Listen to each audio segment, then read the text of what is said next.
C'est l'histoire d'Adam alayhi salam. Au départ, il n'y avait rien. Tout était vide. Puis un jour, Allah décida de créer. Il dit « Sois » et ce fut ainsi.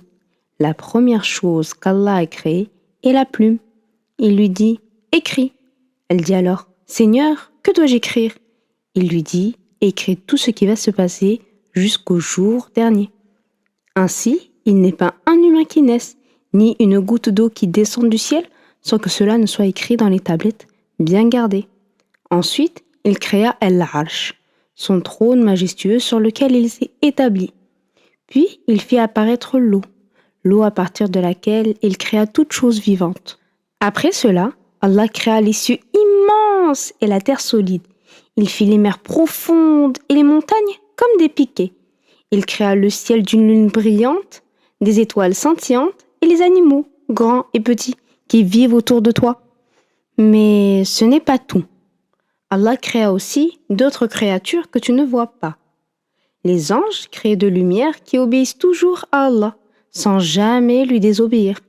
Et puis, il créa des créatures encore plus mystérieuses, les djinns, créés à partir du feu, qui vivent dans un monde que nous ne pouvons pas voir. Il y a parmi eux des bons, mais aussi des mauvais. Après avoir créé les cieux et la terre, Allah annonça aux anges une nouvelle création. Le premier homme, qu'il nomma Adam. Les anges demandèrent « Vas-tu créer un être qui pourrait semer la discorde et causer du tort alors que nous t'adorons toujours fidèlement ?»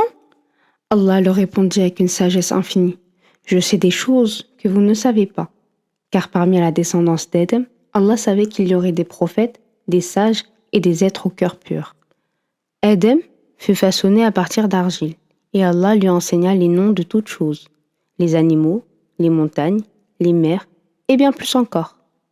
Il ordonna aux anges de se prosterner devant Adam pour le saluer. Tous se prosternèrent et obéirent, sauf Iblis, un djinn qui était un rapproché d'Allah, côtoyant les anges. « Pourquoi devrais-je me prosterner devant lui, alors que je suis fait de feu, élu d'argile ?» dit Iblis avec arrogance. « Sors d'ici, répondit Allah. Te voilà maudit jusqu'au jour dernier, pour avoir désobéi et t'enflé d'orgueil. » Pendant ce temps, au paradis, Adam vivait seul. Un jour, alors qu'il s'endormit, à son réveil, il trouva une femme assise près de lui. Allah avait créé celle-ci à partir d'une côte d'Adam. Il demanda « Qui es-tu » Elle répondit « Une femme. » « Pourquoi as-tu été créé ?»« Pour que tu trouves du repos près de moi. » Les anges demandèrent « Ô Adam, comment s'appelle-t-elle » Elle s'appelle Hawa. Allah leur dit « Ô Adam, installe-toi ainsi que ton épouse au paradis et mangez à volonté tout ce qui vous y plaira.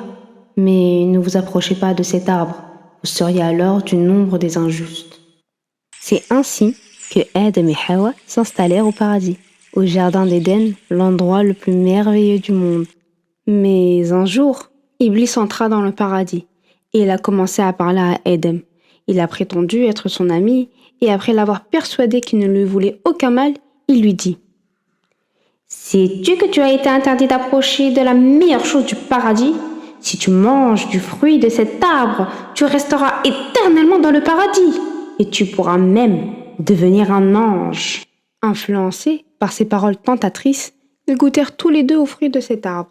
Réalisant aussitôt l'erreur qu'ils venaient de commettre, ils prirent peur, car ils venaient de rompre la promesse qu'ils avaient faite à Allah.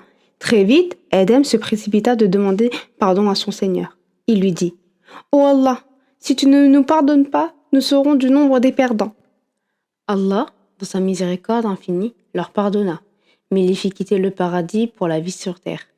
Une fois sur terre, Adam a appris à planter des graines, à pétrir du pain et à confectionner des vêtements avec la laine des moutons, et découvrit d'autres choses utiles pour sa vie terrestre.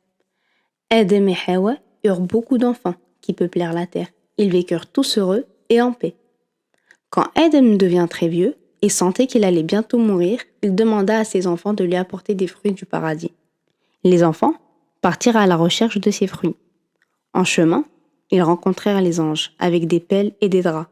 Les anges demandèrent « Où allez-vous, enfants d'Adam ?» Les enfants répondirent: Notre père est très malade et veut des fruits du paradis. Les anges dirent: Retournez auprès de lui, car son heure est arrivée. De retour, auprès de leur père, les anges prirent soin de lui en lavant son corps et l'enveloppant dans un drap spécial appelé le linceul, et l'enterrant avec respect. Les anges enseignèrent ainsi aux enfants comment enterrer leurs proches, avec amour et prière. Et c'est ainsi que se finit l'histoire d'Adam et de Hawa. Leur chute et leur repentir devient une histoire transmise de génération en génération, rappelant à tous les enfants de la terre l'importance du pardon, de la responsabilité et de l'amour d'Allah.